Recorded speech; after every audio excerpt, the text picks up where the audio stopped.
I'm not even whistling very good tonight to get that song across. But I think I figured out what I'm going to do about music. And it'll be a surprise. It might take me a couple days to get going on it, but I think it's a pretty good idea. So I think I'm going to run with it.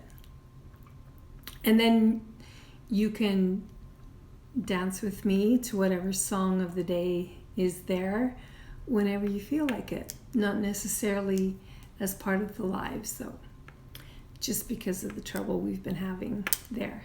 Hi Jackie, hi Melissa.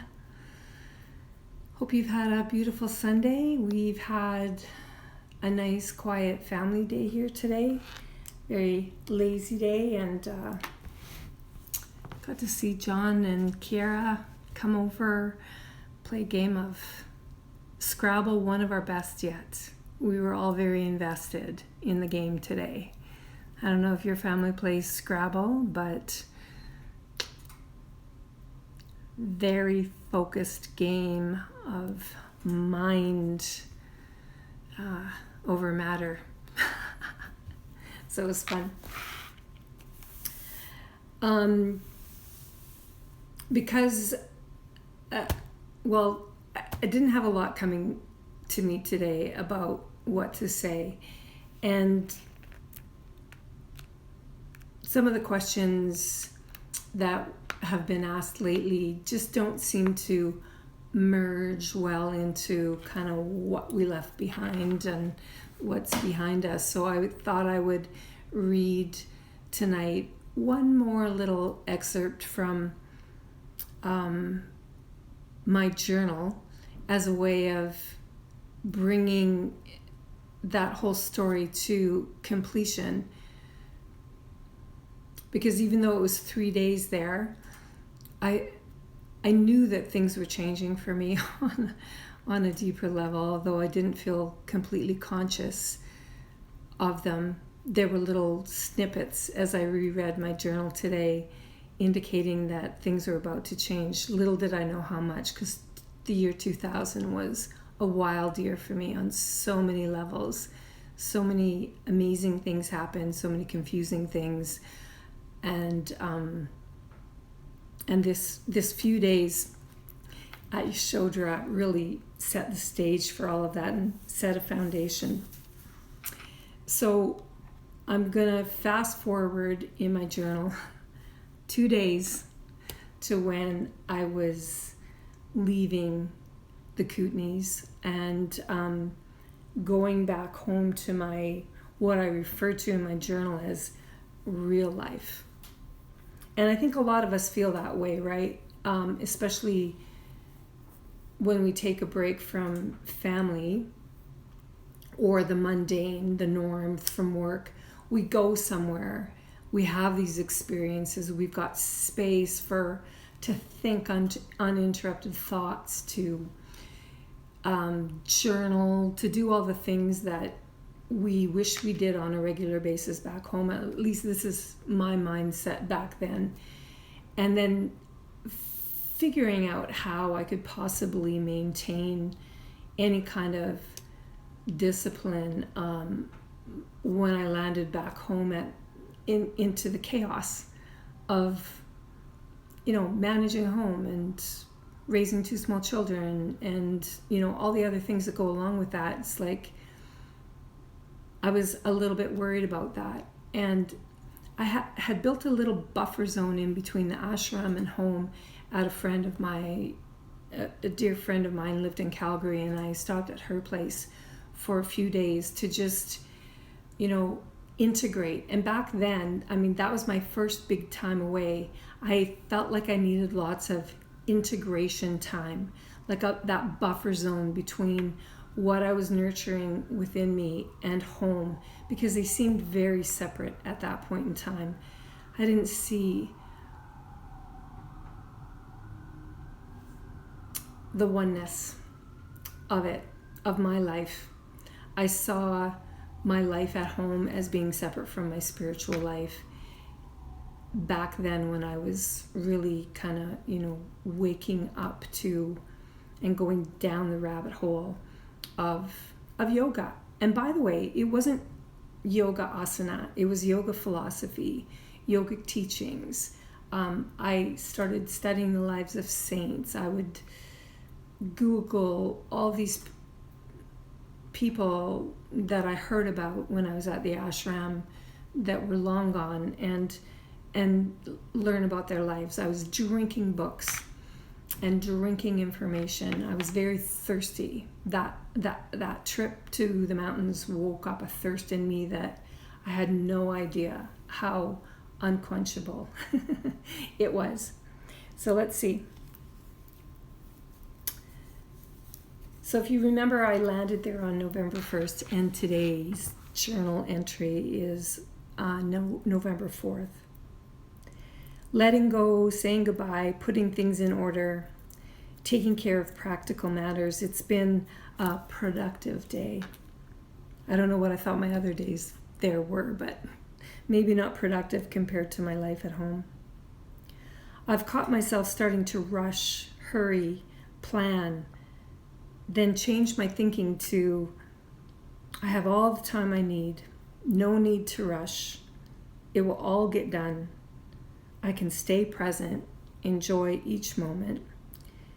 This is what I need to retain as I return to my life at home.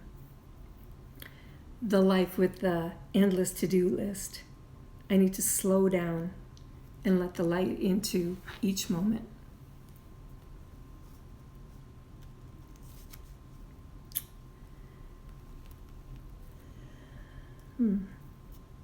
My energy is returning. This is great.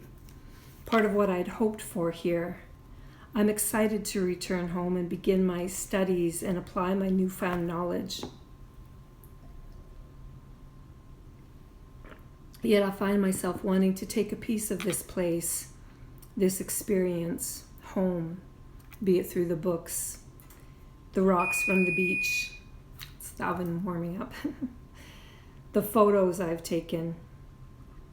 Have no fear, Jan, a little voice inside me says. What you've gained here can't be left behind. It's going home, in your heart, in your mind, and in the light that you take with you. And that's a good place, I think, to end. I won't take you home into the chaos with me that I landed back into, that we all land back into after these breaks that refill our cup, re-energize us, stretch our minds and our hearts open a little bit more, and just breathe some life and vitality and light into our creativity outside of our families. Because let's face it, as much as things have changed in the world with regard to women, it's still a fairly new phenomenon that a woman can have both a career and raise a family. And definitely I was feeling not so much the career, but the time and space to explore what was really important to me, whatever that was, that I deserved equal time. When a couple comes together, regardless of gender, to raise a child, that's a big job. Like I've said in the past, it's a job that requires more than just those two people to pull it off without someone losing their mind. If you're doing, your due diligence with it. And as much as I adored my family, the thirst and the pull and the call that I was experiencing was very strong. And I finally understood, because I was approaching 40, and it's like, oh, now I understand why we're able to have children when we're young. I always thought it was like this design flaw that we spent so much of our life trying to stop pregnancy for those couple of times when we wanted it. And I'm not trying to be insensitive to people who have a hard time getting pregnant, but I got pregnant just by the thought of it. And for me to want the things that I was wanting 30 years ago wasn't as well understood and accepted as it is today. 30 years is a long time, right? And so I felt like I was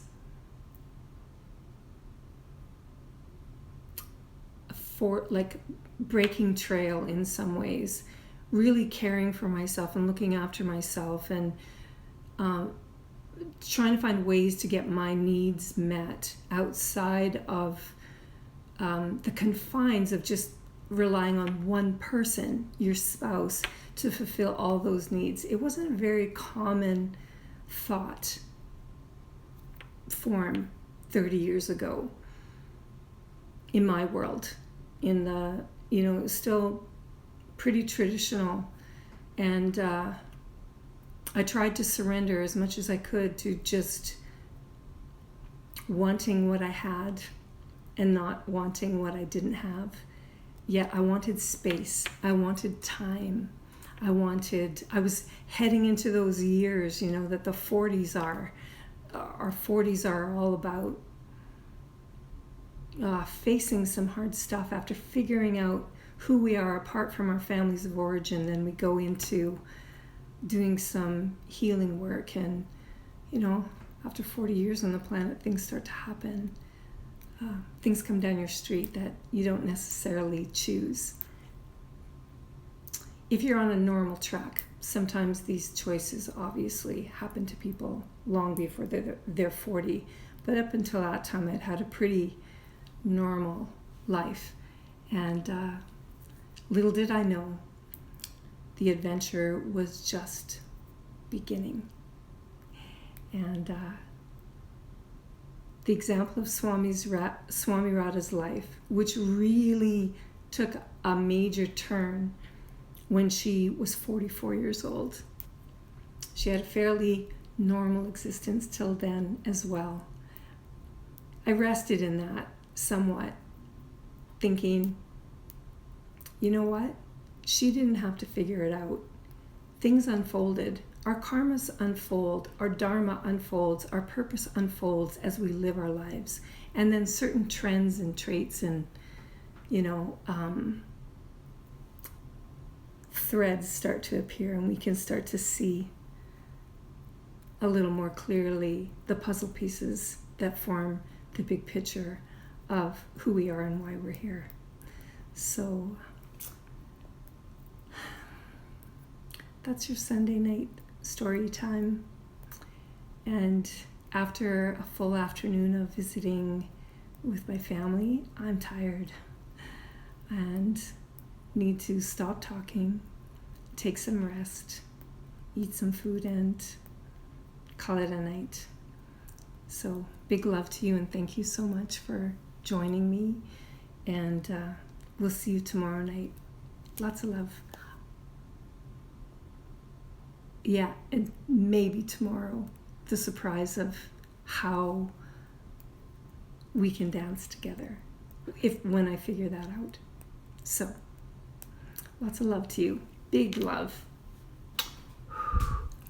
I love all those hearts. I love you.